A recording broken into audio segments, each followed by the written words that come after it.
महाकुंभ में आज पहला अमृत स्नान था। सारे घाट, सारा संगम तट केवल और केवल श्रद्धालुओं के जन समुद्र से आप्लावित था। साधु संत महंत शंकराचार्य महामंडलेश्वर श्रीमंत महंत सब और श्रद्धालु, सनातन के ध्वजवाहक और सनातन को जीने वाले लोग, जिसमें न जाति का भेद, न वर्ग का भेद, न ऊंच न नीच, न अगड़ा न पिछड़ा, न दलित न सवर्ण, न आदिवासी न गिरिवासी न वनवासी, किसी का कोई भेद नहीं। घाट सबके लिए, तट सबके लिए, संगम सबके लिए, त्रिवेणी सबके लिए। कोई खोजने से भी नहीं खोज सकता कि जातिवाद का कीड़ा कहीं संगम में लगा हो, जातिवाद का घुंडा। महाकुंभ की यह सबसे बड़ी विशेषता है, सबसे बड़ा वैशिष्ट्य है कि यहां जाति का घुन नहीं लगा। और मैं तो कहता हूं कि राजनीति जितना समाज को जाति में बांटती है, जितना समाज को जाति के खांचों में कैद करने की कोशिश करती है, हर 12 वर्ष पर एक पूर्ण कुंभ आकर, एक कुंभ आकर उसको जाति के बंटवारे को धो देता है। जैसे आप रेत पर, तट पर रेत पर कुछ बनाएं, इमारत लहर आएगी, सब कुछ संभाल ले जाएगी अपने साथ। वैसे ही समाज के तट पर राजनीति खांचों में बांटती है हिंदू समाज को, सनातन समाज को। और फिर कुंभ की एक लहर आती है समाज के तट पर, राष्ट्र के तट पर, और सारे आग्रह पूर्वाग्रह बंटवारों को बहा कर ले जाती है। चिदानंद जी महाराज ने ठीक कहा कि कौन कहता है हम बटे पड़े हैं, अरे आकर देखो सारे घाट तो अटे पड़े हैं। जितनी कई देशों की जनसंख्या नहीं, उससे ज्यादा लोग आज कुंभ में पहले अमृत स्नान में डुबकी लगा लिए। और कुल जमा स्थिति ये बनेगी, जब ये कुंभ समापन की ओर जाएगा तो इस पवित्र त्रिवेणी में डुबकी लगाने वालों की संख्या पाकिस्तान से दूनी होगी। यानी 2 पाकिस्तान तो कुंभ में आके डुबकी लगा गए मानो, 1.5 अमेरिका, 3 रूस। ये महाकुंभ है, ये महाकुंभ का वैशिष्ट्य है। कोई किसी से जाति का प्रमाण पत्र नहीं मांग रहा, कोई किसी से पार्टीबाजी का प्रमाण पत्र भी नहीं मांग रहा कि आप किस पार्टी के मेंबर हैं। कोई ये भी नहीं पूछ रहा कुंभ में कि आप किस नेता के सिपाही हैं, किस नेता के शिष्य हैं, कार्यकर्ता हैं। ना, किसी भी किस्म का पंक्ति भेद कुंभ में दृष्टिगत नहीं। यही सबसे बड़ी बात है। राजनीति बिना भेद के चलती नहीं, और धर्म नीति में कोई भेद नहीं होता। यही अंतर है राजनीति और धर्म नीति में। यही अंतर है चुनाव और कुंभ में। यही अंतर है संत और राजनेता में। राजनीति को बंटवारा चाहिए और सनातन को एकात्मता चाहिए, संत को एकात्मता चाहिए। और इसी बीच जब संगम के तट पर धरती का सबसे बड़ा समागम उमड़ रहा है, उसी बीच में उत्तर प्रदेश में एक उपचुनाव भी है। उसकी भी धुंध बच चुकी। उपचुनाव महत्वपूर्ण है। मिल्कीपुर की सीट है, अयोध्या परिक्षेत्र में समाजवादी पार्टी के पास थी ये विधानसभा में सीट। उनके विधायक अवधेश प्रसाद लोकसभा में चुन लिए गए, इसलिए सीट खाली हुई, उस पर उपचुनाव है। समाजवादी पार्टी ने अवधेश प्रसाद के पुत्र को उम्मीदवार बनाया है अजय को। अवधेश प्रसाद पासी समाज से आते हैं और भारतीय जनता पार्टी ने भी तमाम खोजबीन करने के बाद, तमाम प्रतीक्षा करने के बाद आज अपने उम्मीदवार का ऐलान कर दिया मिल्कीपुर में, चंद्रभान पासवान। यानी सपा का उम्मीदवार भी उसी सामाजिक वर्ग से जिस वर्ग से भाजपा का, या यूं कह लीजिए कि भाजपा ने भी उसी सामाजिक वर्ग का उम्मीदवार दे दिया जहां जिस सामाजिक वर्ग का उम्मीदवार समाजवादी पार्टी का। यानी दोनों पासी समाज से आने वाले प्रतिनिधि, अवधेश प्रसाद के पुत्र अजय और भाजपा के प्रत्याशी चंद्रभान। चंद्रभान 2 बार रुदौली से जिला पंचायत के सदस्य रहे। इस वक्त उनकी पत्नी वहां से सदस्य हैं जिला पंचायत की। पेशे से वकील हैं, कारोबारी भी हैं। राजनीतिक अनुभव उनके पास अवधेश प्रसाद के बेटे से ज्यादा है और जात दोनों की एक है, क्योंकि वहां मिल्कीपुर में सबसे ज्यादा वोट इसी समाज का है। तो शायद भाजपा ने सोचा होगा कि कोई भी रिस्क नहीं लेना चाहिए, सावधानी हटी दुर्घटना घटी। इसलिए उसने कहा ना, जो सपा ने जिस वर्ग से उतारा है उम्मीदवार, उसी वर्ग का उम्मीदवार देंगे। इसीलिए भाजपा ने अपने पुराने उम्मीदवार जो पिछली बार लड़े थे अवधेश प्रसाद के खिलाफ और हारे थे, उनको इस बार हटाया और नए उम्मीदवार पर दांव लगाया। तो मसला ये कि प्रयाग से मिल्कीपुर तक क्या कुंभ का एकीकरण, कुंभ का सनातन भाव मिल्कीपुर के चुनाव की दिशा और दशा बदलेगा? ये बड़ा प्रश्न है। इस पर हमारे साथियों ने एक रिपोर्ट तैयार की। पहले इस रिपोर्ट को देखिए, फिर मेहमानों से परिचय कराते हो, फिर बहस में चलते हैं।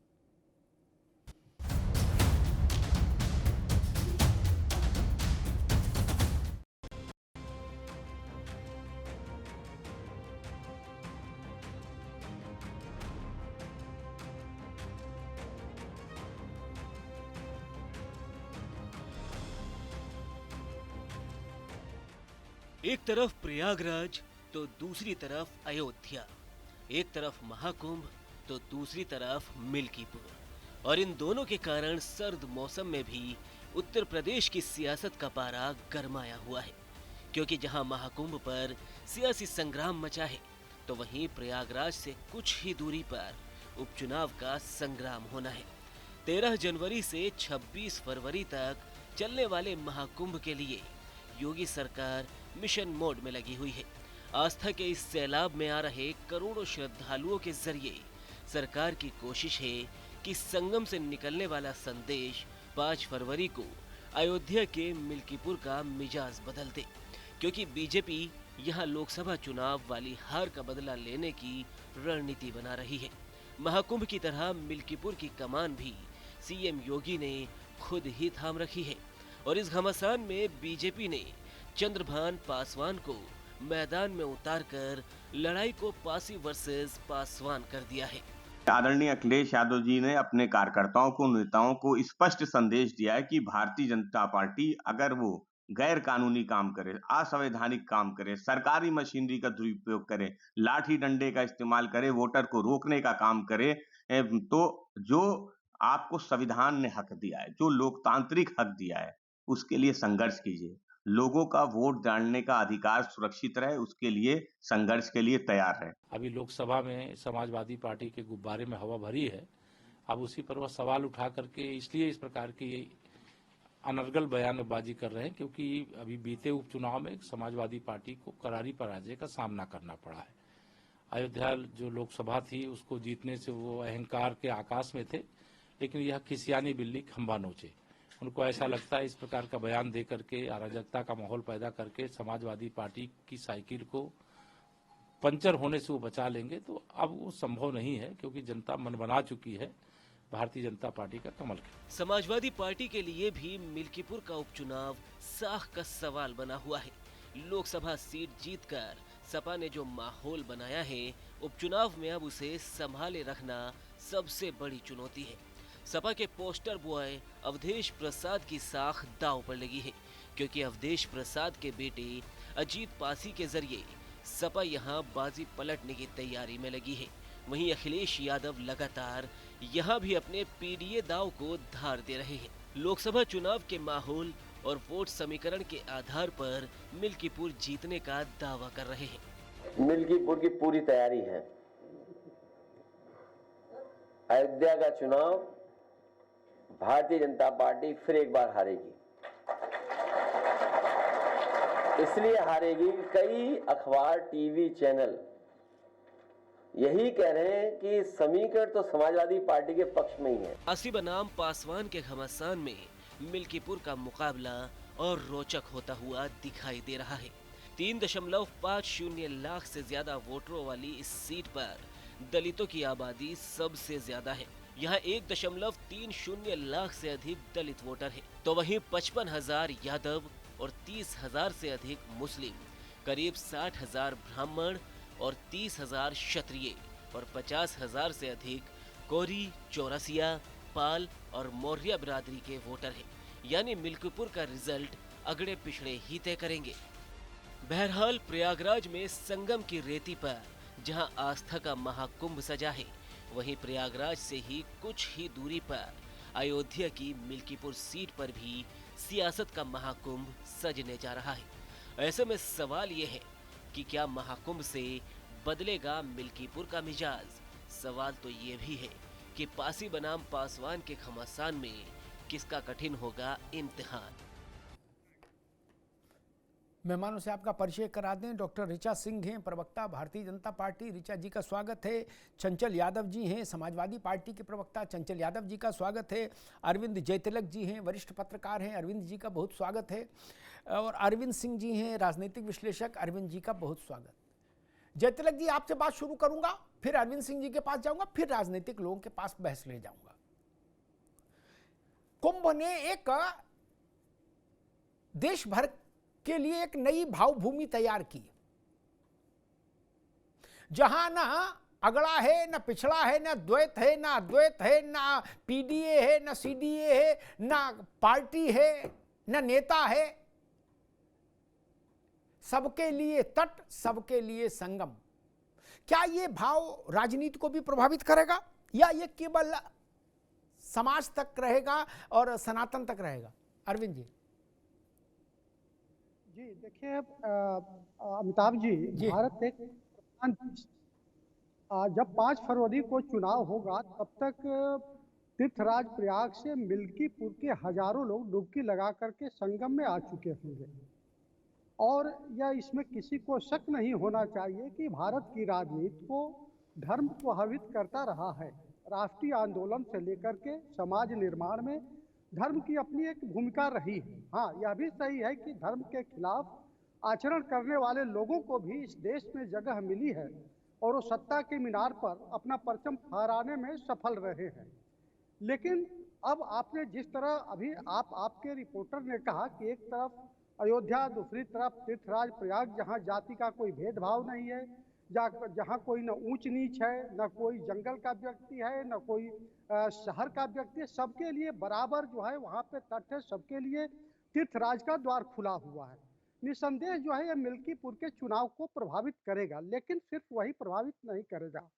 एक तरफ समाजवादी परिवार का घर का बेटा चुनाव लड़ रहा है, दूसरी तरफ जो है मिल्कीपुर के जमीन पर जो है काम करने वाला, जनता की कसौटी पर खरा उतरने वाला एक जो है गैर राजनीतिक परिवार का लड़का भी उस चुनाव में उतर रहा है। तो मिल्कीपुर के जनता को ही तय करना होगा कि आप जो है एक परिवारवादी पार्टी और एक परिवार के व्यक्ति को आप जो है कमान देंगे मिल्कीपुर का, या ऐसे व्यक्ति को जो लगातार जो है वहां पर लोग कर आ रहा है। लेकिन एक कहूंगा अमिताभ जी, महशर बदायूनी का शेर है कि अब हवाएं ही करेगी रोशनी का फैसला, जिस दिए में जान होगी वो दिया रह जाएगा। तो ये आने वाला वक्त तय करेगा। ठीक बात, बहुत अच्छा शेर भाई याद दिला दिया अरविंद जयतिलक जी ने। अरविंद सिंह जी, मिल्कीपुर से भारतीय जनता पार्टी ने भी पासी उम्मीदवार उतार दिया। ऐसा बहुत कम होता है। मैं ये नहीं कह रहा हूं कि नहीं हुआ, अजूबा नहीं है, लेकिन रेयर है, बहुत कम होता है कि दो प्रमुख पार्टियां एक ही जाति का उम्मीदवार उतार दें। नहीं, इसका मतलब मिल्कीपुर है क्या? अगर गजक रेवड़ी होता तो इतनी चिंता थोड़ी नहीं थी।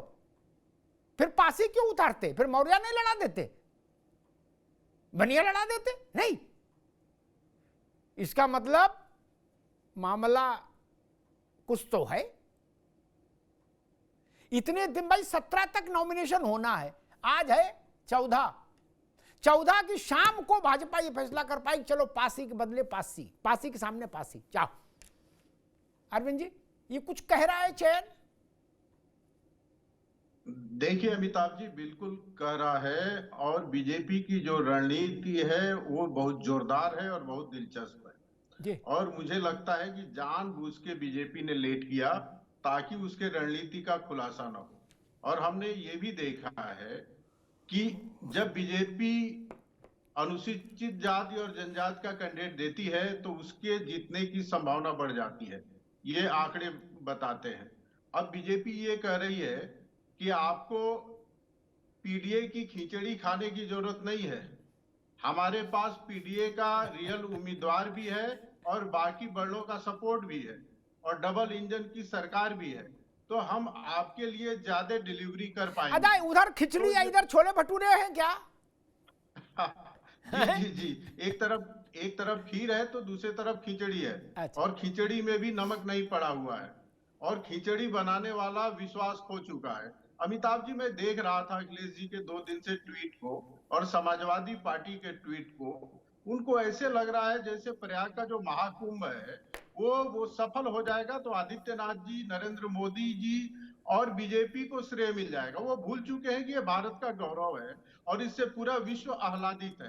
तो केवल अशुभता का दर्शन करने के लिए खोज कर एक चीज कि जिससे आलोचना की जा सके। मैं सारे चैनल देख रहा हूँ, सभी मीडिया रिपोर्ट देख रहा हूँ, सब लोग। और बताइए, जहां 45 करोड़ लोग आ रहे हो, उनकी इतनी अच्छी व्यवस्था, इसकी तारीफ होना चाहिए। और मैंने कई बार कहा कि अखिलेश जी को पार्टी से ऊपर उठ के बड़े मन से यदि वो प्रशंसा करेंगे तो उनका कद बढ़ेगा, लेकिन अपनी स्थिति वो ऐसी कर लिए है कि जैसे दलदल में फंसा हुआ कोई व्यक्ति हो, जितना जोर लगाता है उतना नीचे जाता है। तो मुझे लगता है थोड़ी निगेटिविटी से उनको बाहर निकलना चाहिए और मिल्कीपुर तो उनके हाथ से निकल चुका है। जी ठीक, मैं चंचल जी के पास चलूंगा, लेकिन उससे पहले एक टिप्पणी करूंगा। कुंभ चूंकि बहुत विशिष्ट अवसर होता है और ये पूर्ण कुंभ तो अति विशिष्ट अवसर है। मैं शासन से कहूंगा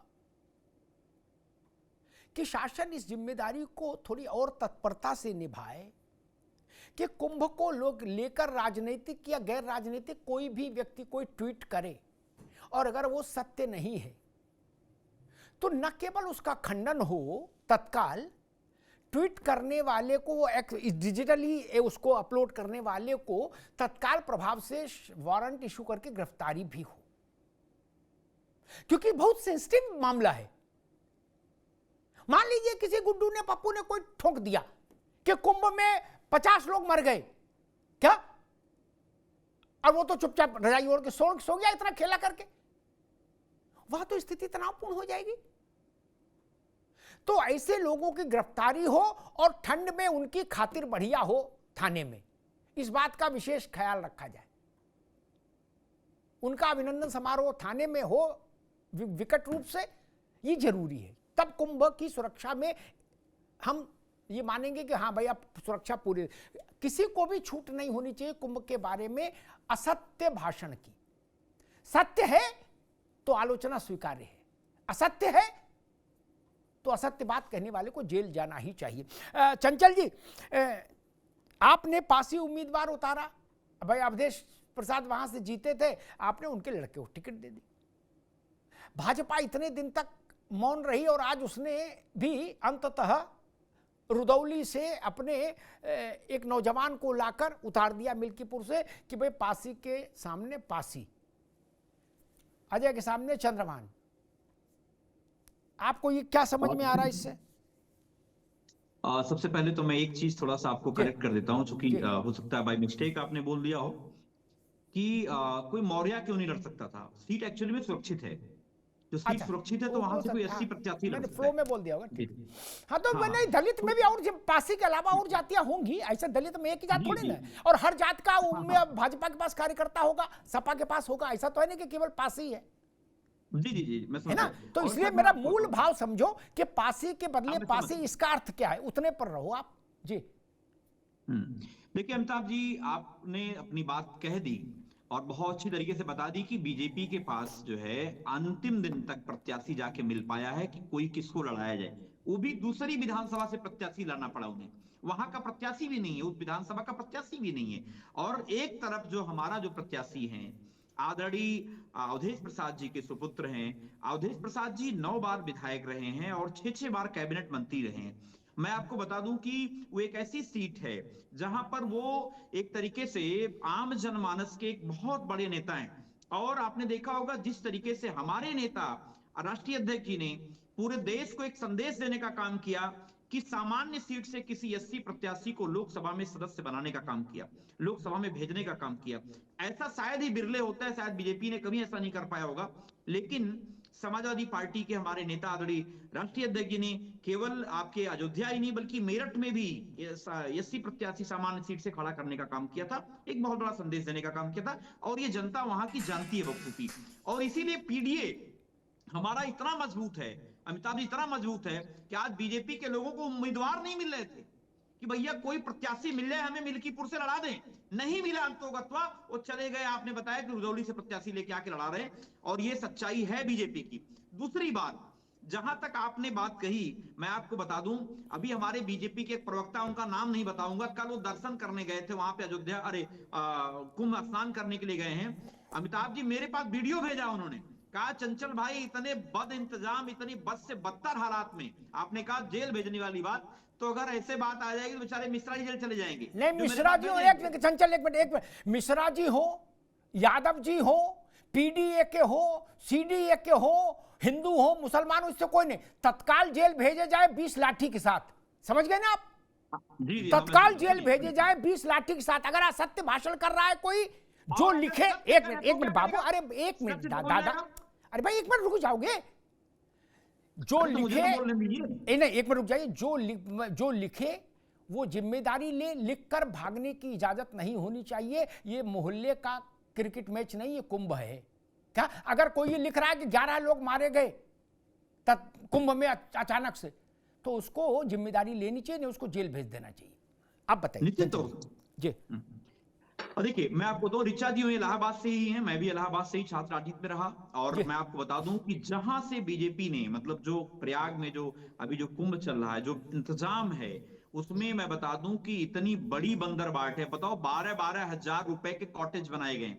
वीआईपी घाट का आपने देखा होगा, शंकराचार्य जी ने, अभी एक शंकराचार्य की वीडियो में देख रहा था, उन्होंने कहा भाई आपने तो एकदम इतने वीवीआईपी घाट बनाए हैं जिसमें केवल वही लोग स्नान कर सकते हैं जो काफी वीवीआईपी हैं, जो ठीक है चंचल, ठीक है, ठीक है, रुपए की व्यवस्था में, ठीक, अभी रुकना होगा। अब मैं ऋचा सिंह के पास, ठीक है चंचल, आगे बात। 10 सेकंड मेरी बात हो जाने दो, आपने बीच में बोला, कोई बात नहीं। जो महाकुंभ जो है एक समानता पूरे हिंदुस्तान में हिंदू धर्म की एक ऐसा आस्था, चाहे गरीब हो चाहे अमीर हो, सबको जोड़ने का काम करता था, और ये बीजेपी के लोगों ने वहां पे बांटने का काम किया है। ठीक है चंचल, अब रुकना होगा, अब रुकना होगा। आ गए बाबू, बात आ गई, अब रुक जाओ। तुम्हारे साथ यही समस्या, जब हम कहीं रुक जाओ तो रुक जाया करो यार, ये कोई पार्टी का भाषण है क्या? रुक जाओ एक मिनट। अरे तो पूरी बात भी तो आनी चाहिए। आ गई बात, आ गई बाबू, आ गई। ऋचा सिंह के पास चलो, उससे पहले एक बात कह दूं, नौजवान लोगों को समझना चाहिए, जब भारत का आजादी के बाद का पहला कुंभ हुआ ना, तो भी वीआईपी व्यवस्था थी। पढ़ना लिखना करोगे तो समझ आएगी, ऐसे तो नहीं आएगी। ये व्हाट्सएप पर नहीं मिलेगा, व्हाट्सएप पर तो चुटकुले मिलते हैं। राजन बाबू गए थे, पंडित जी गए थे, सबके लिए भी वीआईपी व्यवस्था थी। और शंकराचार्य, अरे रुक जाओ भाई, किया है, बीच में मत बोलो अमिताभ जी, आप गलत परिपाटी पैदा नहीं, आपको पता नहीं ना। बोला इसका विरोध बकायदा शंकराचार्य ने किया है। अरे रुक जाइए, की बातों का विरोध करिए। अरे भाई एक सेकंड रुकेंगे, अब इनकी बात रोकिए। दूसरी चीज इनको यह भी समझना चाहिए कि समाजवादी में जब अखिलेश जी की सरकार थी और आजम खान कुंभ के मेला प्रभारी थे मंत्री के तौर पर, तब भी विशिष्ट संतों के लिए, महंतों के लिए, अधिकारियों के लिए, नेताओं के लिए विशिष्ट व्यवस्था की गई थी। ठीक, इसीलिए मैं कहता हूं पढ़ोगे तो आगे बढ़ोगे, तब समझ पाओगे चीज को। और नहीं अभी नहीं आएंगे, अभी नोट कर लो, जब दोबारा अवसर मिले तो लिख तब बोलना, अभी नोट करते जाओ। अरेल में जहां पर विशिष्ट व्यवस्था है जगत गुरुओं की, महामंडलेश्वरों की, शंकराचार्यों की, विशिष्ट जनों की, वो व्यवस्था इसलिए जरूरी है कि नहीं तो पूरे कुंभ में भगदड़ फैल जाएगी। 16 घाट बने हैं, 16 में 15 घाट मुक्त हैं। गुड्डू नहाए, पप्पू नहाए, चंचल नहाए, अरविंद नहाए, अमिताभ अग्निहोत्री नहाए, क्या 15 घाट मुक्त हैं, उन्मुक्त हैं। इसलिए ये भी सोचना चाहिए। और मैं जब कह रहा हूं तो आप ये, मुझे इससे कोई फर्क नहीं पड़ता कि किसका वीडियो है आपके पास, शंकराचार्य का है किसका, उससे भी कोई फर्क नहीं पड़ता। मैं मानता हूं कि व्यवस्था ठीक है प्रशासनिक तौर पर, इसलिए ठीक होनी चाहिए। खैर डॉक्टर ऋचा सिंह, एक तो आप कुंभ के इलाके से हो और चंचल भी वहीं से हैं, कुंभ के इलाके से। एक तो कुंभ कैसा, चंचल जी जो बातें बता रहे वो, और दूसरा मिल्कीपुर, पासी के खिलाफ पासी नहीं, दलित में कोई दूसरा भी लड़ सकता था। आपको क्या लगा कि नहीं पासी के खिलाफ पासी ही लड़ाया जाना चाहिए? ऋचा जी। आदरणीय अमिताभ सर, सबसे पहले तो मकर संक्रांति की आपको और आपके माध्यम आप से पूरे सबको भी, देश आप को सबको। बहुत ठीक। बहुत मंगल कामनाएं। और भारत की सांस्कृतिक, भौगोलिक और तमाम तरीके की विविधताएं जग जाहिर हैं, और उन विविधताओं में एकता स्थापित करने के जो कारक है, उनमें एक महानतम कारक है कुंभ या महाकुंभ।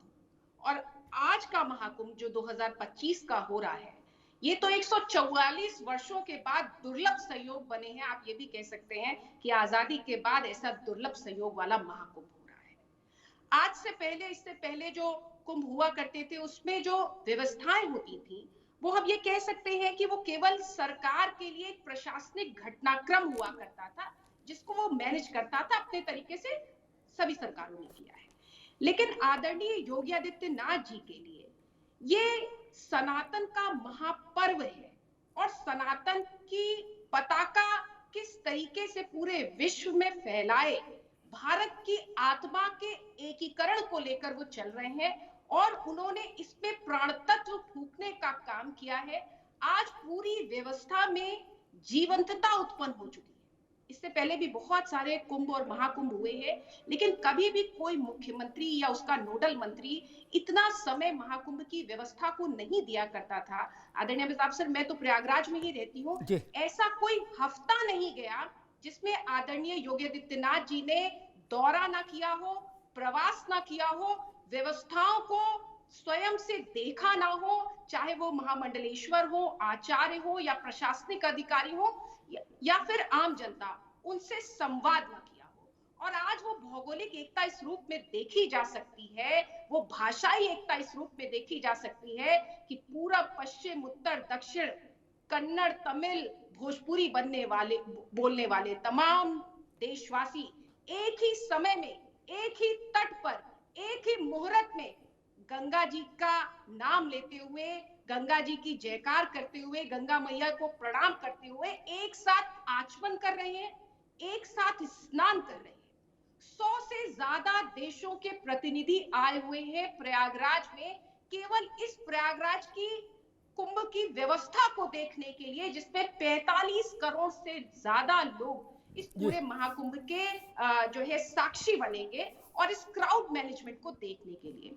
अगर आर्थिक रूप से भी देखें तो आर्थिक रूप से भी तमाम पूरे देश के, चाहे छोटे उद्यमी हो चाहे बड़े उद्यमी हो, वो भी अपने तमाम उत्पादों को लेकर आज प्रयागराज की भूमि पर आए हुए हैं, और 2.25 लाख करोड़ रुपए का रेवेन्यू जनरेट होगा उत्तर प्रदेश की सरकार को। आप सोचिए कि एक मेले से इतना जब रेवेन्यू जनरेट होता है, तो वो देश की इकोनॉमी में किस तरीके से अपना योगदान करता है।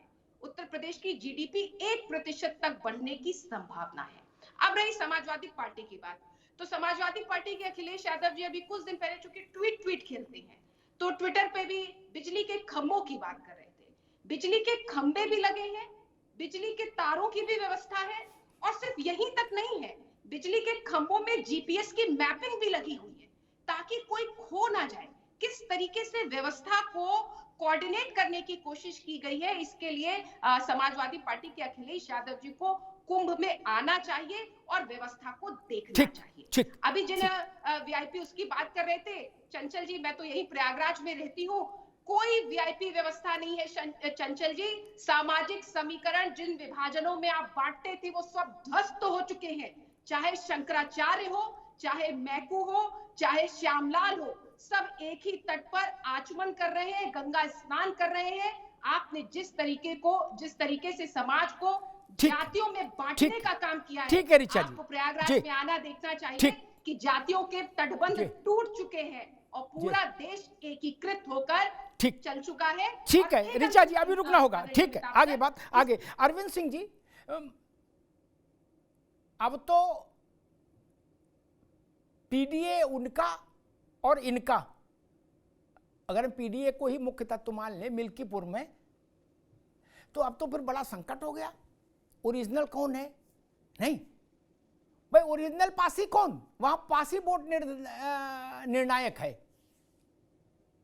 अब ओरिजिनल पासी कौन, ये कैसे? अब तो बात इस पे आके टिक गई। अब पीडीए का तो मेरे ख्याल से जो सपा का एक वो था नैरेटिव, वो तो आधा बटेगा इधर भी, भाई आपका पासी इधर भी पासी पासी पासी। अरविंद सिंह, देखिए अमिताभ जी, मैंने पहले भी कहा कि जब भी अनुसूचित जाति और जनजाति का प्रत्याशी बीजेपी खड़ा करती है और बाकी दल खड़ा करते हैं, तो उसमें बढ़त हमेशा भारतीय जनता पार्टी को मिलती रही है। और यही कारण है कि भारतीय जनता पार्टी के पास चाहे लोकसभा में अनुसूचित जनजाति और अनुसूचित जाति के सदस्यों की संख्या देखिए, या राज्यसभा में देखिए, या राज्यों के विधानसभाओं में देखिए, हर जगह बीजेपी 4 कदम आगे दिखाई देती है। समाजवादी पार्टी तो केवल उत्तर प्रदेश में है। दूसरा, आप वरिष्ठ पत्रकार हैं, आपको पता है अनुसूचित जाति में उत्तर प्रदेश में जो जितने अत्याचार अनुसूचित जनजाति पर समाजवादी पार्टी के लोगों के द्वारा हुआ है, 1993 मायावती जी के साथ जो चीजें हुई थी, उसके बाद उतना शायद किसी अन्य पार्टी के कार्यकर्ताओं ने शोषण नहीं किया अनुसूचित जाति के लोगों का। हाँ, थोड़े समय से अखिलेश जी पीडीए जरूर कर रहे हैं, और यदि वो सच्चे मन से करें और सच्चे मन से सहानुभूति हो उनके मन में दबे कुचे लोगों के प्रति, तो कोई दिक्कत नहीं है, अच्छी बात है, उसका स्वागत होना चाहिए। लेकिन ये नहीं कि सावन में जन्म हुआ और भादों में आप कहें कि ऐसा बाढ़ हमने देखा ही नहीं। अखिलेश जी पीडीए कितने दिन से कर रहे हैं अमिताभ जी, आप बताइए। 2014 के पहले, 2023 के पहले मैंने उनके मुंह से कभी सुना नहीं था कि कभी पीडीए का नाम लिया हो। तो केवल चुनाव जीतने के लिए कोई नारा लाएंगे और मन में उसके प्रति समर्पण नहीं होगा, तो ये नहीं चलेगा। एक बात मैं और कहूंगा अमिताभ जी, आज कुंभ चल रहा है नित्य और भव्य, मेरा मन आह्लादित है सबके साथ साथ, आपके साथ साथ। देखिए, भारतीय संस्कृति की बहुत बड़ी ताकत है। संस्कृति हमेशा जोड़ती है और राजनीति तोड़ती है। ये सपा भाजपा बहुत छोटी बातें हैं, लेकिन आज प्रयाग में देखिए, जो हमारे किसी संत ने कहा है कि जाति पाति पूछे नहीं कोई, हरि को भजे सो हरि को होई, जो वहां समरसता दिख रही है, जो सामाजिक समानता दिख रही है, और भारत की एकात्मता दिख रही है, न भूतो न भविष्यति। हम विश्व में किसी राष्ट्र और किसी समाज ठीक है अरविंद जी, ऐसा उत्कृष्ट रूप नहीं देख सकते। अरविंद सिंह जी, रुकना होगा। कहूंगा किसी भी नेता को इसकी आलोचना नहीं करनी चाहिए, प्रशंसा करनी जय तिलक जी, आप अर्थशास्त्र पर भी काम करते हैं, उसके अध्येता हैं। जो उत्सव, जो समागम 2 लाख करोड़ से ज्यादा का उत्तर प्रदेश सरकार को राजस्व अर्जित करके देगा, एक अनुमान है अभी, है ना, औद्योगिक संगठनों का, एजेंसियों का। उस समागम की व्यवस्था को सुचारू रूप से करने के लिए, और अव्वल तो 1 रुपया भी जनरेट ना हो, जहां 45 करोड़ आदमी आएगा, वहां शासन की जिम्मेदारी है, संवैधानिक और नैतिक दोनों, कि वहां व्यवस्था करें।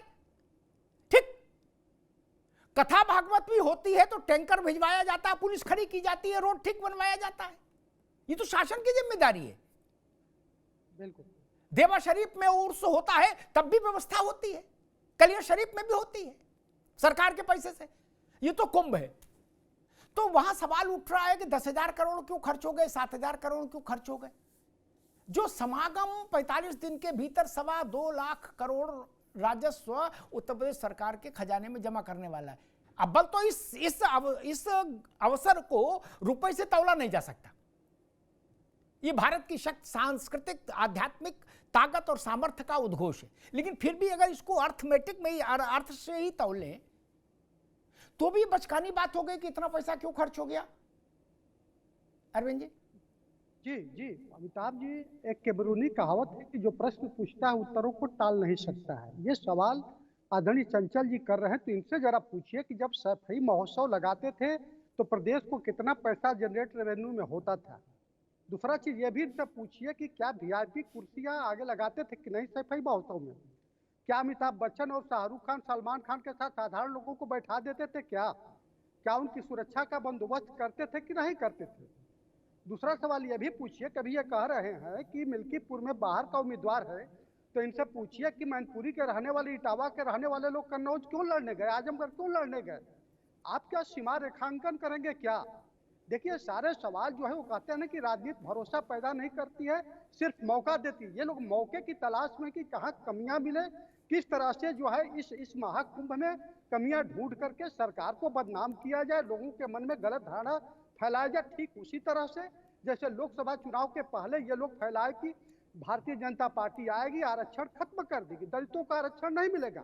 इनसे यह भी पूछिए कि जब इनकी सरकार थी 2012 से 17 में, तो पदोन्नति में आरक्षण का दलितों का कौन खा गया। क्या इनके पास कोई जवाब है क्या। देखिए ये केवल जो बिल्कुल आपने सही कहा, जहाँ देश दुनिया के हजारों लोग आ रहे हैं और उसमें तमाम ऐसे लोग हैं जिनकी सुरक्षा को लेकर के भारत सरकार को चिंतित होना चाहिए। केवल इसलिए नहीं कि वो बाहर के लोग हैं, एक सामान्य जन की भी सुरक्षा के लिए चिंतित होनी चाहिए। तो अगर सरकार उस सुरक्षा के निमित्त जो है ऐसा खर्च कर रही है। एक बात और कहा तो भारतीय जनता पार्टी के जैसे भी चंचल जी कहे कि उनके कार्यकर्ता उनको बताए कि वहां पे बड़ी व्यवस्था बदतर है, तो मुझे भी एक कार्यकर्ता बताए कि जो आजम खान साहब थे उनके यूनिवर्सिटी में महाकुंभ का भी पैसा डाइवर्जन कर दिया गया था। क्या इसका अगर सच्चाई है। अरे अब छोड़ो, आजम खान को कितने 150 मुकदमे उनके ऊपर है, अब आपका एक और लगवाओगे, कितने मुकदमे झेलेंगे। अब छोड़ो, आजम खान के किस्सा ओवर हो गया भाई, चैप्टर ही ओवर हो गया। जब सपा ने भुला दिया आजम खान को, तो आप कहाँ उनको याद कर रहे हो इस ठंड में। छोड़ो, जाने दो, हटाओ, आजम खान का मसला नहीं, खैर छोड़ दीजिए। चंचल यादव जी, कुछ सवाल अरविंद जी ने कहे वो आपने सुने होंगे, वो तो ठीक ही है, आप बताएंगे। मैं इस बात को समझना चाह रहा हूँ कि 200 से ज्यादा विश्व के बड़े मीडिया हाउसेस भारत सरकार के थ्रू कुंभ में आए हैं, भारत सरकार के जरिए। ऐसा नहीं कि अपने झोला उठाया और आ गए, ठीक। तो उनकी सुरक्षा और संरक्षा की जवाबदारी और जिम्मेदारी सरकार की हो गई, ठीक। करीब 80 देशों के ऑफिशियल प्रतिनिधि मंडल आ रहे हैं कुंभ में, कुंभ को देखने, समझने, सीखने। उनकी जिम्मेदारी भी सरकार की हो गई।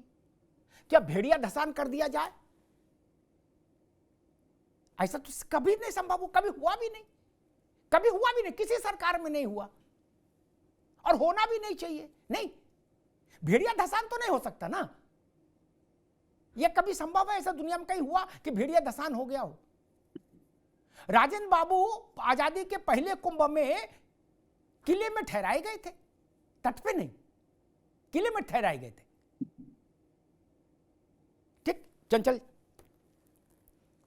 देखिए सबसे पहले तो मैं शुरुआत, चूंकि तीनों प्रवक्ताओं का जवाब देना है, 2 दरबारी कवि हैं, एक बीजेपी के प्रवक्ता हैं, तो मैं सबसे पहले अरविंद सिंह जी की पीडीए से शुरुआत करता हूं। चूंकि अरविंद सिंह जी को पीडीए कहां अच्छा लगेगा, इनको पीडीए तो समझ में नहीं आएगा। इनके मन की पीड़ा को मैं समझ सकता हूं और आप भी समझ सकते हैं इस बात को। मैं इतनी बात ईमानदारी से, इन्होंने कहा SC ST की बात कर रहे थे ये, लेकिन इनके मुंह से एक बार भी शब्द नहीं निकला कि सामान्य सीट पे नेताजी ने, हमारे नेता आदरणीय अखिलेश यादव जी ने एक पासी समाज के बेटे को संसद भवन भेजने का काम किया। तो इनके मन में तो भाई मरोड़ पड़ेगा कि भाई कैसे पासी समाज के बेटा और सामान्य अयोध्या जैसे सीट चला गया। ये इनको मन में, चूंकि दरबारी कवि हैं इसलिए बेचारे वो तो जो बात कहना वही कहेंगे, मैं समझ सकता हूं। जो दूसरे दरबारी कवि हमारे हैं सैफई महोत्सव पहुंच गए थे, मैंने सवाल भी नहीं किया ये कि पैसा खर्च हो रहा है, लेकिन अपने मन से ही सवाल रख के चले आए दरबारी कवि महोदय अरविंद जयतिलक साहब ने ये मैं समझ सकता हूं, इनके मन की बात को भी समझ सकता हूं, क्योंकि अपने से सवाल गढ़ना है, अपने से जवाब दे देना है। मैंने ये बात भी नहीं की।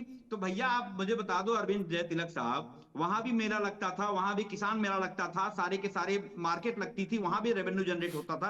अभी आपने अयोध्या की वीडियो देखी होगी, वहां पे जिस तरीके से वो वीडियो आपने देखी होगी, अयोध्या के अंदर जो भी प्रोग्राम चल रहा था, उसके बारे में आपके बोलने की नहीं हिम्मत है, क्योंकि भाई दरबारी कवि हैं, तो आप बोल देंगे तो दिक्कत हो जाएगी आपके लिए। तीसरी बात जो आपने, मैं जो कह रहा था, आप पूरी बात को अमिताभ जी गलत डायरेक्शन में चले जाते हो। मैंने कहा कि वहां वीआईपी कॉटेज बनाए गए हैं, मैंने एक घाट की बात नहीं की। वो वीआईपी कॉटेज में जो 12-12 हजार, 12-12, 18-18, 20-20 हजार रुपए की जो है बोली वाले जो है, वो उनके लिए मतलब जो बकायदा होटल मतलब अंदर वो कैंपस से बनाए गए, और 15-15, 20-20 हजार रुपए के लिए। मैंने ये कहा कि एक तरफ जो है ऐसा कभी नहीं हुआ है अमिताभ जी, ऐसा कैंपस में, और ये मैं नहीं कह रहा हूं, मैं आपको बताना चाहता हूं कि आज तक के प्रोग्राम में मुक्तेश्वरानंद साहब ने, स्वामी और मुक्तेश्वरानंद साहब ने, जो महामंडलेश्वर हैं या शंकराचार्य जो हैं, उन्होंने इस बात शायद नहीं बाबू, वो शंकराचार्य हैं, शायद नहीं शंकराचार्य, जी शंकराचार्य, जी हाँ शंकराचार्य हैं। मैंने कहा उन्होंने इस बात का जिक्र किया है,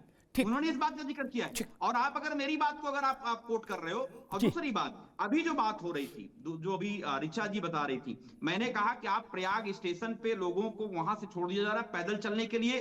प्रयाग स्टेशन से बाहर आप निकलोगे, वहां लाइट की व्यवस्था नहीं। बीजेपी के प्रवक्ता ने मेरे पास वीडियो भेजा है, मैं आप कहोगे तो आपके पास भेज दूंगा अमिताभ जी, और नहीं दिखा पाओगे आप। लेकिन सुनिए, आज विपक्ष का काम है, जो सत्ता पक्ष में बैठे हुए लोग हैं, जो कमियां हैं, खामियां हैं, उसकी बात को हम लोग को बताना।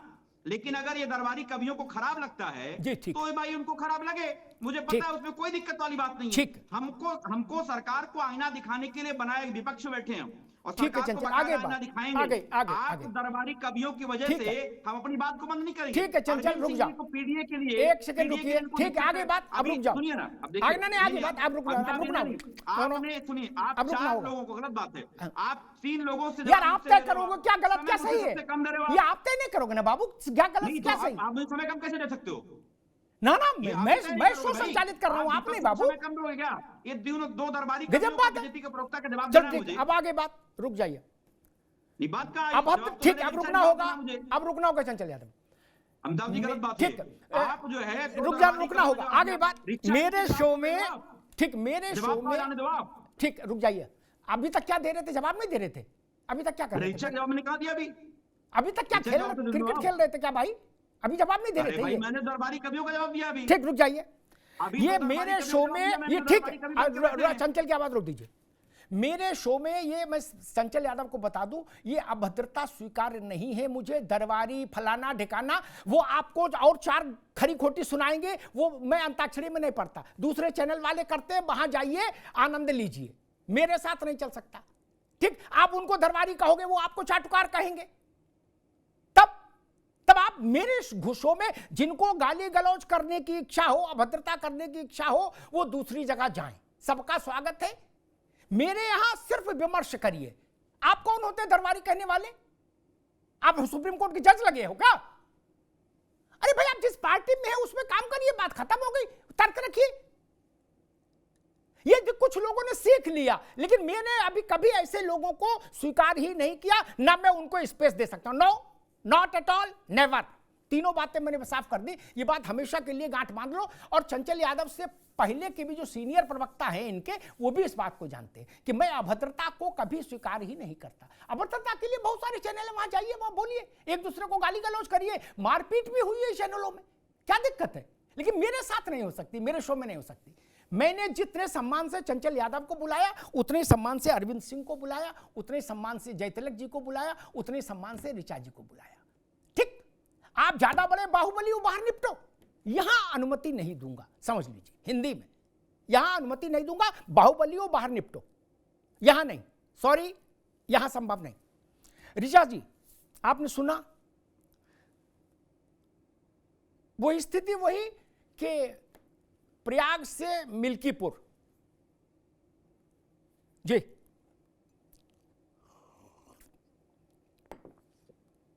की राजनीति करती है, और समाज के अंतिम पंक्ति के व्यक्ति को भी मौका कैसे मिलेगा, ये भारतीय जनता पार्टी का संगठन सुनिश्चित करता है। लेकिन मिल्कीपुर का दलित समाज ये पूछ रहा है आज, और चीख चीख के पूछ रहा है। ये बहुत वीडियो की बात कर रहे थे, कुछ वीडियो घर जाके देख ले अपना मोबाइल खोलकर, कि मिल्कीपुर का दलित समाज ये पूछ रहा है कि सैफई का जो परिवारवाद का संक्रमण था वो मिल्कीपुर में भी आज फैल चुका है, और क्या किसी अन्य व्यक्ति को दलित समाज के मौका मिलना चाहिए कि नहीं मिलना चाहिए, ये आज वो चीख चीख के पूछ रहा है। सैफई का जो परिवारवाद था आज वो मिल्कीपुर में साफ देखने को मिल रहा है, और मिल्कीपुर की जनता वो भी नहीं भूली है जो दलित समाज के अंतिम पंक्ति की बच्ची के साथ जिस तरीके का दुर्व्यवहार समाजवादी पार्टी के महानगर अध्यक्ष ने किया, उसका हिसाब होने जा रहा है।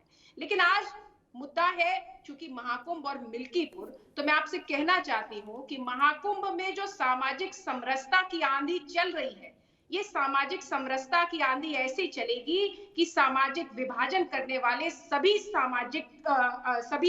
समीकरण ध्वस्त हो जाएंगे, और समाजवादी पार्टी को मिल्कीपुर में हार का ही नहीं बल्कि बड़ी हार का सामना करना पड़ेगा। अभी एक कुंदरकी में अपनी जमानत जब्त करा के आए हैं, जहां पर ये बताते थे कि अल्पसंख्यक समुदाय है तो अपनी जीत को पक्की मानते थे, इसको भूलना नहीं चाहिए। दूसरी बात है, अभी समाजवादी पार्टी के प्रवक्ता पीडीए की बात कर रहे थे, तो उनको ये याद मैं दिलाना चाहती हूँ कि भारतीय जनता पार्टी ने इस देश की प्रथम नागरिक के तौर पर अंतिम पंक्ति आदिवासी समाज से आने वाली महिला को बैठाने का काम किया है। अवसर मिलने पर, हम अवसर मिलने पर दलित समाज के व्यक्ति को प्रथम नागरिक बनाते हैं, और तो और हम अल्पसंख्यक समाज से आने वाले एपीजे अब्दुल कलाम जी को भी भारतीय जनता पार्टी ने मौका मिलने पर राष्ट्रपति बनाने का काम किया है। तो आप पीडीए का जो खोखला नारा देते हैं, आप तो दारा सिंह चौहान को भी नहीं संभाल पाते हैं, ओम प्रकाश राजभर को भी नहीं संभाल पाते हैं, पूजा पाल को भी नहीं संभाल पाते हैं। तो आपके पीडीए की सच्चाई आज पूरे उत्तर प्रदेश को पता चल चुकी है, और अखिलेश यादव जी परिवारवाद से किस तरीके से ग्रसित है, कुंठित है, इसको मिल्कीपुर ने भी देख लिया, और मिल्कीपुर की जनता आपको इसका जवाब देगी। जी अरविंद सिंह, आप कुछ कहना चाह रहे थे? और देखिए, मैं संक्षेप में बात रखूंगा। मैं ये कहता हूं, डिबेट में शब्दों के चयन में सावधानी बरतना चाहिए। देखिए, सहमति असहमति हो सकती है, लोकतंत्र में आलोचना का हमेशा स्वागत होना चाहिए, और कोई आलोचना करता है तो तथ्यों के आधार पे खंडन करिए, लेकिन किसी पे पर्सनल अटैक करना, मुझे लगता है उस व्यक्ति का संस्कार। ठीक है, मैंने उस पर कह दिया, इन्होंने कहा, छोड़िए, पीडीए की बात की इन्होंने, मैं जवाब देना चाहूंगा।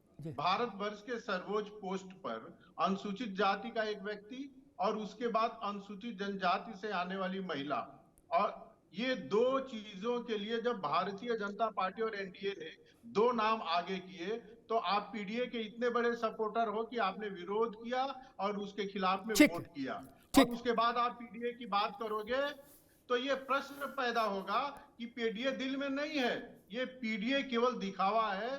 ठीक अरविंद जी, आगे बात, समय कम है। अरविंद जयतिलक जी। हाँ बिल्कुल, देखिए अमिताभ जी, मैं एक बात कहूंगा चंचल जी से कि आप हम लोग वैशाली, अरे हमने कह दिया, वो अब आप ना कहो, आप कुछ और कहना चाहोगे तो हमने बोल दिया उस चंचल को। हाँ बोल दिया, हाँ आप दूसरी बात कहो जी। अब आप जो है जनता पर छोड़िए, निर्छिर विवेक है जनता के पास है, वो तय करती है, ठीक बात है, कि कौन जो है वहाँ का उम्मीदवार जो है जनता की कसौटी पर खड़ा रहेगा, कौन जो है जनता के अनुकूल नहीं है। लेकिन इसके पहले ही आप यह तय करने लगेंगे कि नहीं जो है हमारा कैंडिडेट ही सर्वोपरि है, बाकी जो है उसके पास कुछ नहीं है, और पार्टी के पास जो है ना मूल्य है, ना नैतिकता है, ना कुछ है, तो मुझे लगता है कि कहीं ना कहीं आ जाता है। ठीक है जयतिलक जी। चंचल यादव, भाजपा कह रही है कि हमने रामनाथ कोविंद को राष्ट्रपति बनाया, हमने द्रौपदी मुर्मू जी को राष्ट्रपति बनाया, एक दलित, एक आदिवासी, और हमने मोहन यादव को मुख्यमंत्री बनाया। उनके पास मोहन यादव, आपके पास अखिलेश यादव, ये भी मुख्यमंत्री रहे, वो वर्तमान में है मुख्यमंत्री, तो वो कह रहे भाई हमसे ज्यादा आप कैसे क्लेम कर सकते हो?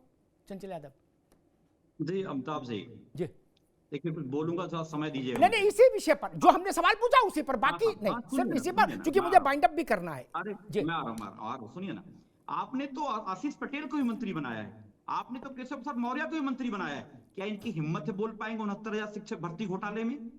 क्या वो बोल पाएंगे? उनकी हैसियत है बोल पाएंगे? अब आपको बुरा लग जाएगा, मैं ही बात बोलता हूं। मैंने कहा योगेश वर्मा भी बीजेपी के विधायक थे, पब्लिक प्लेस पे मुख्यमंत्री का सजाती व्यक्ति लतियाता है, वो भी पीडीए समाज के हैं, लेकिन वो बेचारा विधायक दर दर भटकता रहा, अपनी एफआईआर नहीं लिखा पाया। वो भी वर्मा विधायक है बेचारा, अपनी एफआईआर नहीं लिखा। और अंत में क्या किया अमिताभ जी, सुनकर के आपको आश्चर्य होगा, जब शीतकालीन सत्र चल रहे थे, वो बेचारा विधायक कहा मैं क्या मुंह लेके जाऊंगा विधानसभा भवन के अंदर, अपनी शकल क्या दिखाऊंगा। तब एक भी कार्रवाई करने का काम नहीं किया बीजेपी के लोगों ने। वही अवधेश सिंह का महिमा मंडन हुआ, उसका सम्मान समारोह कराया गया। तो मैं इसलिए कहना चाह रहा था आपको, अरविंद जी आपको बुरा लगा होगा तो मैं आपको बता दूं, आप लोग कम से कम सत्ता पक्ष के साथ साथ में ठीक है, आगे बात को भी रखने का, ठीक है चंचल यादव जी, थैंक यू। एक बार भी इस बात का जिक्र नहीं ठीक, अब रुकना होगा, आगे बात। डॉक्टर ऋचा सिंह, आखिरी कमेंट, मुझे बाइंड अप करना फिर जी। ऋचा जी, अखिलेश यादव जी और समाजवादी पार्टी को वो अपमान भूलना नहीं चाहिए जो इन्होंने माननीय धरती पुत्र मुलायम सिंह यादव जी का किया। उनके हाथ से पार्टी छीन ली, उनके हाथ से सिंबल भी छीन लिया। आदरणीय शिवपाल यादव जी का किस तरीके का अपमानजनक व्यवहार किया गया यह पूरा उत्तर प्रदेश जानता है, लेकिन भारतीय जनता पार्टी में तो कम से कम सहयोगी दल अपना सवाल कर सकते हैं। लेकिन समाजवादी पार्टी जो केवल चुनाव के लिए गठबंधन बनाती है, उस गठबंधन की भी हवा निकल चुकी है। तो ये लोग बौखलाए हुए लोग हैं। अभी इनको 9 में से 7 सीटों में हार का सामना करना पड़ा है, और मिल्कीपुर में जिस तरीके से आज भारतीय जनता पार्टी के पक्ष में सिर्फ समीकरण ही नहीं, वहां की जनता खड़ी हुई है, इनको आज चुनाव लड़ने में भय लग रहा है। और पीडीए की बात करने वाले अखिलेश यादव जी सिर्फ और सिर्फ परिवारवाद तक सीमित हो गए हैं, सैफई से लेकर मिल्कीपुर तक, ये आज स्पष्ट हो चुका है। देखिए मैं सबसे पहले तो कुंभ पर कहूंगा, कुंभ किसी पार्टी का मसला नहीं। कुंभ तब से है जब से पार्टियां नहीं थी, संसद भवन नहीं था, संविधान नहीं था। ये मौजूदा सामाजिक संरचना जैसी आज है वैसी भी नहीं थी। आदि अनादि ऋग्वेद में एक उल्लेख आता है कि जहां गंगा और यमुना का मिलन संगम हो रहा है, जहां वो दोनों पवित्र नदियां मिल रही हैं, वहां स्नान से पुण्य और मोक्ष प्राप्त होता है। तो वहां से शुरू करिए, ऋग्वेद से लेके यहां तक। ये समाजवादी पार्टी, ये भाजपा और बसपा और अपना दल का विषय नहीं है। नहीं, पार्टियां बहुत छोटी हैं, नेता बहुत छोटे हैं, मिनिएचर, बोनसाई। कुंभ अनंत है, विशाल है, विलक्षण है। नेताओं को संयम बरतना चाहिए। आपके लिए एक मैदान है ना सियासत का, उसमें देते रहे कि करो, तू मैं करो। कुंभ भारत का माथा है, भारत के मां का मुकुटमणि है। उस पर टिप्पणी हो तो चिंतन के साथ हो, चिंता के साथ। मैंने शुरुआत में कहा, मैं फिर दोहराता हूं उसको, योगी आदित्यनाथ जी की सरकार के लिए, उनके प्रशासन के लिए। मैं उत्तर प्रदेश के पुलिस महानिदेशक से भी अनुरोध करूंगा कि इसके लिए एक विशेष टीम गठित की जाए कि कुंभ से जुड़े जो भी नकारात्मक टिप्पणियां आए कि कुंभ में ऐसा हो रहा, कुंभ में वैसा हो रहा, जहां 2 करोड़, 4 करोड़, 5 करोड़, 7 करोड़ आदमी आ रहा हो, वहां ऐसी नकारात्मक सूचनाओं के लिए सावधानी हटी, दुर्घटना घटी का भाव है, जान लीजिए। इसका उपाय एक ही हो सकता है, 2, 4, 5 लोगों का अच्छे से खातिरदारी हो जाए। अगर उन्होंने असत्य लिखा हो, असत्य, भ्रामक, अर्धसत्य सूचना प्रसारित करने वालों को कुंभ को हाई सेंसिटिव जोन में डाला जाना चाहिए डिजिटल मीडिया के लिए। मुझे लगता है मेरी बात से सब सहमत होंगे, पक्ष विपक्ष। हमने भीड़ का वो देखा है, भीड़ में कैदों के सांप तो भगदड़ हो जाती है, सैकड़ों लोग मर जाते हैं।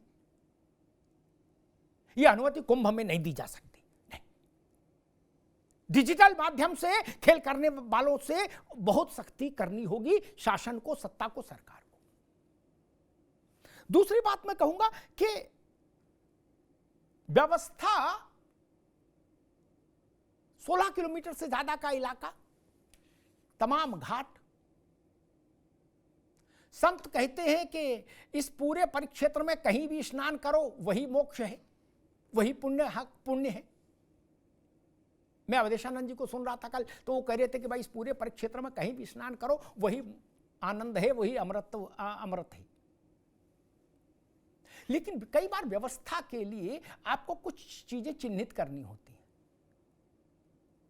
जिस कथा भागवत में भी मुख्यमंत्री जाते हैं, वो किसी पार्टी के हों, उस कथा भागवत में भी कुछ नियम कायदे लगाए जाते हैं। जिस पार्टी के कार्यकर्ता के यहां शादी ब्याह में भी सुरक्षा प्राप्त व्यक्ति जाते हैं, वहां भी कुछ व्यवस्थाएं लगती हैं। वहां दूल्हे के फूफा भी अंदर नहीं आ सकती अगर एक बार वीआईपी अंदर हो गया। वो ये नहीं हो सकता कि हम दूल्हे के फूफा हैं तो फूफा के भी कान के नीचे एक पड़ा कर चला बाहर। क्या जब वीआईपी चला गया तभी अंदर गए फूफा? ये व्यवस्था है। इसमें चिढ़ क्यों? इसमें दुख क्यों? हर जगह ये व्यवस्था रही। मैं तो राजेंद्र बाबू को बता दिया, उनको जो किला अकबर ने बनवाया था वहां ठहराया गया था, क्योंकि भारत के राष्ट्रपति थे। और एक बात आई, चंचल जी ने रखी, ठीक है, प्रश्न रखने का अधिकार लोकतंत्र में है और उसका मैं स्वागत करता हूं, उस अधिकार का, और सम्मान भी करता हूं। उन्होंने एक बात कही कि 15,000, 20,000, 50,000 की झोपड़ी क्यों बन रही है, कॉटेज क्यों बन रही है। मैं कहता हूं 1 लाख की कॉटेज भी बन रही है, उससे ननकू का अधिकार प्रभावित नहीं हो रहा ना। जिसके पास 1 लाख है वो देगा, सरकार को टैक्स प्राप्त होगा। नहीं है, नहीं देगा। समस्या क्या? समस्या क्या? अगर कोई ये मुझसे कहे कि ननकू इसलिए कुंभ नहीं आ पा रहा है क्योंकि 1 लाख की कॉटेज बनी है, तो मैं उसके साथ खड़ा हो जाऊंगा। हाँ, फिर मैं सवाल उठाऊंगा कि 1 लाख की कॉटेज क्यों बनी।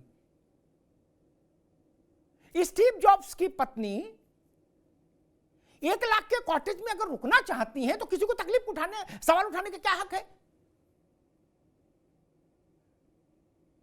उनके पास पैसा है, संसाधन है। बोले नहीं झूसे में रहो, फाफा मऊ में रहो, नहीं तो गुड्डू के घर पे रहो, पीजी में। क्यों? ये आप तय करेंगे? ये कुछ दूसरा तय करेगा क्या? और एक बात पूछ दूंगा तो बुरा लग जाएगा। सत्यनारायण की कथा हो, मुंडन हो, गमी हो, शादी हो, ब्याह हो, उसमें निजी विमान से जाते हैं नेता। क्या बोले गुड्डू जहाज निकालो, चलना है। क्या क्यों सर्विस फ्लाइट नहीं है? है ना? क्यों जाते हैं निजी विमान से? ऐसे चलते हैं निजी विमान से जैसे लोग स्कूटर से, मोटरसाइकिल से चलते हैं। बोले निकालो यार जरा जाना है, हैं? क्यों? उसमें तेल नहीं लगता? लगता है ना? लेकिन आपको वैशिष्ट चाहिए। और एक बात कह के मैं बात समाप्त करूंगा कि लोकतंत्र में कोई भी कहीं से चुनाव लड़ सकता है। मुझे याद है नेताजी पहली बार आजमगढ़ गए थे जब, तो मैं गया था उस चुनाव को कवर करने। ठीक है, ये सवाल कौन उठा सकता है कि वो आप सफाई से आजमगढ़ क्यों आए? नहीं ना। ये लोकतंत्र की खूबसूरती है। जब डॉक्टर मनमोहन सिंह असम से राज्यसभा में जा सकते हैं तो चंद्रभान पासवान रुदौली से मिल्कीपुर में चुनाव क्यों नहीं लड़ सकता? जब अखिलेश जी सफाई से आजमगढ़ लड़ सकते हैं तो चंद्रभान क्यों नहीं लड़ सकता? इसलिए चंद्रभान का भी स्वागत, अवधेश प्रसाद के लड़के का भी स्वागत। लोकतंत्र का स्वरूप यही है, इसी भाव में रहिए। और कुंभ को भारत की परंपरा, भारत की सनातन की जो परंपराएं हैं, जो उसका आत्म तत्व है, भारत का जो स्व है, उसका दिग्दर्शन मानकर स्वीकार करिए। ये राजनीति का चौसर नहीं है, ये भारत के मन का विषय है, हृदय का विषय है। धन्यवाद।